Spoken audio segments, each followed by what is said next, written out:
Six Numbers Friday's jackpot could be $228 million. Good luck and play on, America.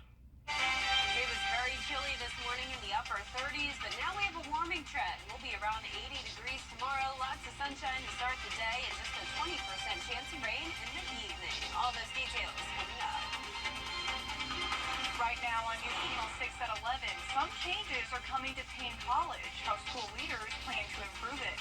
Also ahead, reducing the number of sex trafficking victims, the collaboration between local leaders and law enforcement to raise awareness. And a $2.2 million grant is headed to Louisville.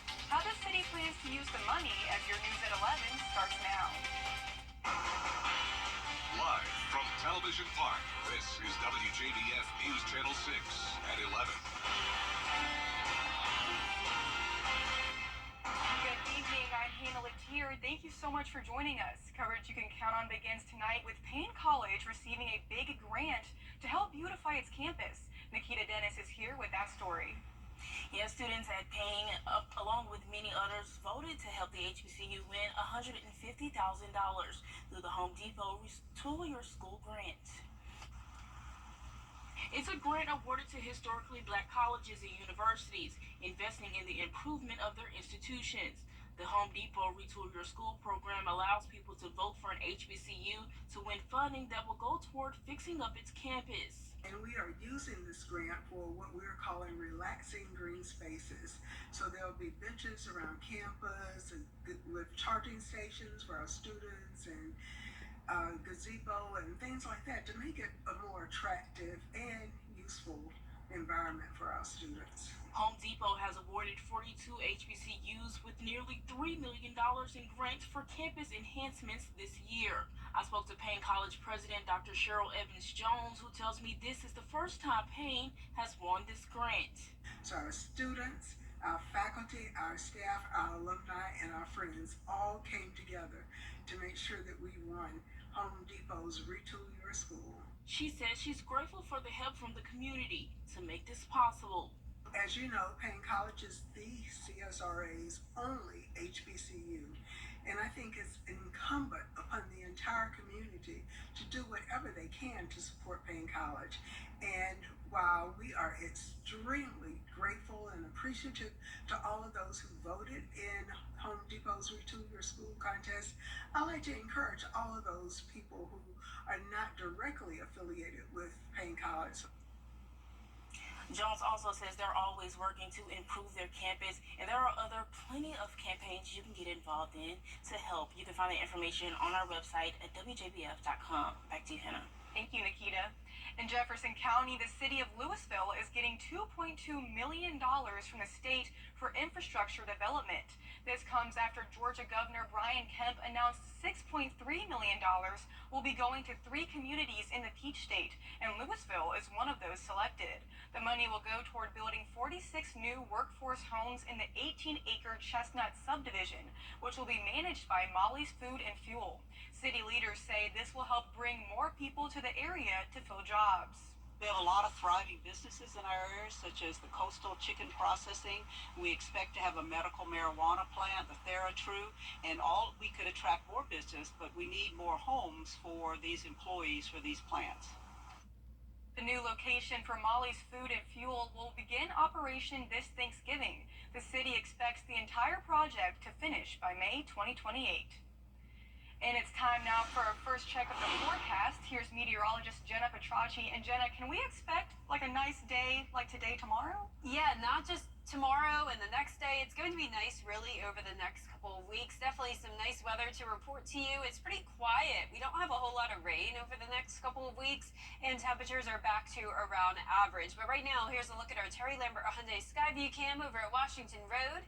It's a dry night, and earlier today, it was very chilly. We had a low of 39, which is very out of the ordinary for this time of the year, but it won't last for very long. Temperatures are on the rise. You can tell we already made it much warmer this afternoon than the previous couple of days, all the way up to 74. Our temperatures are already warmer than this time yesterday as well. 4 degrees warmer in Evans and Augusta, 11 degrees warmer in Aiken. So overall, already seeing that warming trend, putting us in the low to upper 50s at the moment. 54 in Thompson and Evans, 57 in Allendale, Augusta at 52, 57 in Aiken, Gibson, you're at 54, and 56 in Edgefield. Winds are coming in from the south, bringing in the warmer temperatures, 6 miles per hour in Aiken and Edgefield, but overall those winds are pretty light. We don't have much going on in the southeast, but notice up towards the Midwest, low pressure system bringing snow and some showers and thunderstorms. Now, as we look down at this cold front, not as much rain going on down towards the south, but this is what's going to be moving in tomorrow. So expect a little bit more cloud cover in the afternoon, followed by a few sprinkles in the evening. But for now, that high pressure over the area keeping us dry. A chilly start to your Wednesday morning, 47 degrees, but climbing all the way up to around 80 degrees in the afternoon, with possibly a few of those sprinkles by the 5 o'clock hour. So coming up, I'll have a look at the futurecast and your 10-day forecast, so stay with us. But back to you, Hannah.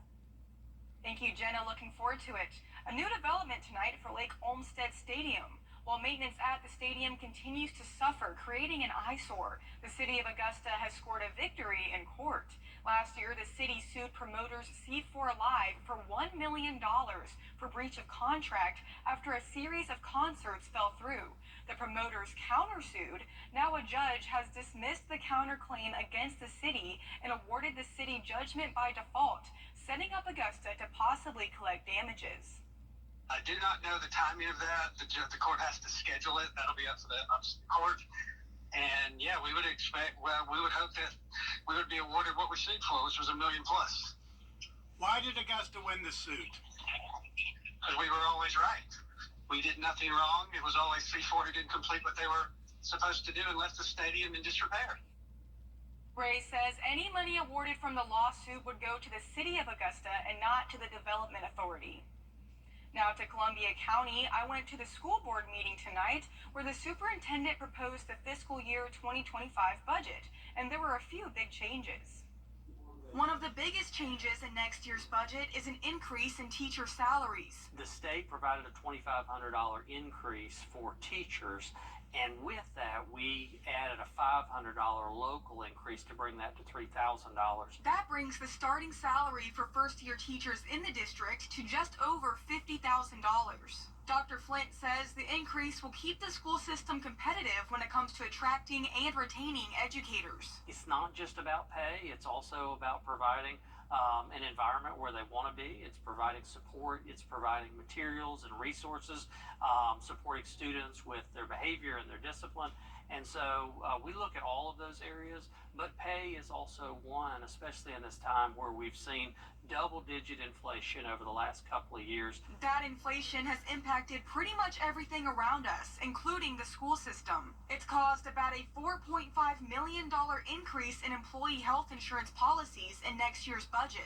That's something we have been worried about. We've seen large increases the last 4 or 5 years in the cost of that health insurance program. That's going up this year, and it's going to go up again the next couple of years. So we are going to be challenged with that. But when we develop our budget, we also do this on a 5-year plan. So we know this is something we can sustain. Dr. Flint tells me this is something the school system can live with over the next few budget cycles while remaining fiscally conservative. Now that budget will be presented again at the May 2nd and May 14th public meetings and will go to the school board for final approval at the May 28th meeting. Local leaders, law enforcement, and college staff are bringing awareness to human trafficking at Augusta University through their AU Engage series. Leaders say every day 100 adolescent girls are trafficked in the United States, and trafficking can happen anywhere and impacts all walks of life. Human traffickers could be anybody, even people you know. During the discussion, panelists emphasized the impact social media has on sex trafficking. If you're looking at your significant other or your friend or your child and their mannerisms change, they're going to change no matter what as they grow older.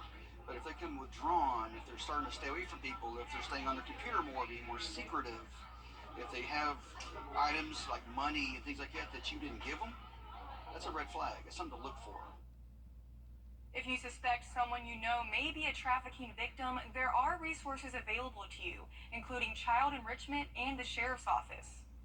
Georgia Governor Brian Kemp signing several education bills into law today. Addie's law will increase penalties for drivers who pass school buses that are stopped to prevent student deaths.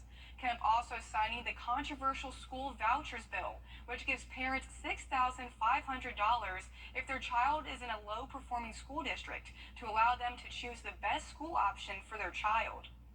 We've also passed significant measures in recent years to ensure parents play a leading role in their child's education, because we know it's not the government's role to dictate to families what the best choice is for their child. It is our job to support them in making that decision. Another bill signed will require children under 16 to get parental permission before signing up for a social media account. Coming up, South Carolina parks are going green. How state parks will be helping the environment as your news at 11 continues. And a super spring forecast all week long. Temperatures are back to around average. That means we'll be around 80 degrees over the next few days. Mostly dry, but just a 20% chance of rain tomorrow evening. All those details right after the break. Hold up a quick. Skyview Network, sponsored by Terry Lambert Hyundai. Now, your most accurate forecast with WJBF Live 5/6. Welcome back. I had such a fun morning over at St. John's UMC Seed Program in downtown Aiken. I got to speak with the 4K class. I taught them all about the weather and read them my favorite weather book. And this was a great group of kids. We took an adorable photo you can see there. And some of them even wanted to be a meteorologist one day, especially this girl in the purple. So shout out to her. Thank you so much, St. John's, for having me. And I'm definitely looking forward to coming next year to speak with the kindergartners. Here's a look now at our Terry Lambert Hyundai Skyview cam in Aiken. It was a beautiful day there. I saw it myself, lots of sunshine, and now it's dry and clear still, sitting at 52 degrees. A bit of a chilly night once again. Winds are calm. Overall, pretty quiet weather. Temperatures in the upper 50s up in McCormick, 55 in Washington and Crawfordville, 54 in Sandersville, 59 now in Barnwell. Bamberg, you're at 57. Satellite and radar showing high pressure over the southeast, keeping us dry with sunshine to kick off our Wednesday. We are watching this cold front, though. That's bringing showers and storms into the Midwest.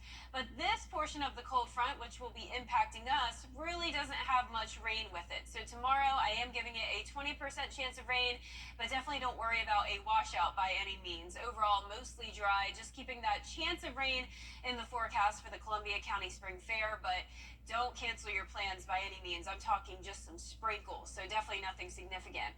Low of 46 tonight. Then those lows get back into the 50s to finish off the work week, all the way up to 59 by the end of the week. And then those highs are also going to be back to around average, near 80 degrees over the next few days, low 80s into the weekend. And next week, it will get even warmer. So that brief cool down we've been dealing with is pretty much done for, other than at least with the lows in the morning. So another chilly start tomorrow. High pressure will be moving out as this cold front moves in. So starting out the day sunny, then by the afternoon some clouds start to pop up, and then by around the 6 o'clock hour, that's when we could see a few showers along this front. Behind the front, it will be dry for our Thursday, sunny skies. And that front really isn't bringing us much of a cool down, because notice it's followed by a warm front. So that's why we'll be getting even warmer into the weekend with a little bit of cloud cover, but still little to no rain. Here's a closer look at home tomorrow at 4 o'clock in the afternoon. Those clouds move into the CSRA. That's about it for the rain. So really not seeing much green on the futurecast, not only tomorrow, but over the next several days to come, even into next week. Rain chances are limited. By midnight Thursday, clouds begin to clear, and as I mentioned, sunny skies for Thursday. Lows tonight anywhere from the mid 40s to low 50s. Clear skies. Highs tomorrow right around 80 degrees, which is our average. So 10-day forecast showing the temperatures staying near average over the next few days to come. Seeing those clouds move back in Friday and Saturday, possibly around a 10% chance of rain. But other than that, it will be dry, sunny on Sunday and Monday, getting even warmer, and eventually up to 90 degrees next Friday with the lows in the low 60s. Back to you, Hannah. Thank you, Jenna. South Carolina state parks are going green. According to SC Parks, it will move from plastic bags to paper shopping bags in its retail stores. Water will be sold in ready-to-go aluminum-based bottles instead of plastic single-use bottles. The parks director says the move is one that rangers and staff have been requesting for years. a lot of our customers are the customers who are already doing that and have been part of the push to, why are you selling using plastic bags and selling plastic bottles? You're the state park service. So we're hoping that we can model that behavior. South Carolina has 47 state parks. Some have started to make the changes. SC Parks hopes all facilities will go green by Memorial Day. Still ahead, more than 150 people were arrested during protests last night. Fraction up the cost. SuperSaverMobile.com. All your coupons online all the time. You can't always choose the weather, but you can choose your weather app. Go with the most accurate and most trusted, the Live 536 mobile app. Download it today. The GHSA State Baseball Playoffs getting underway this week. As usual, lots of Augusta area teams in the mix, hoping to make deep postseason runs, including the Harlem Bulldogs, the defending state champions in Class 3A.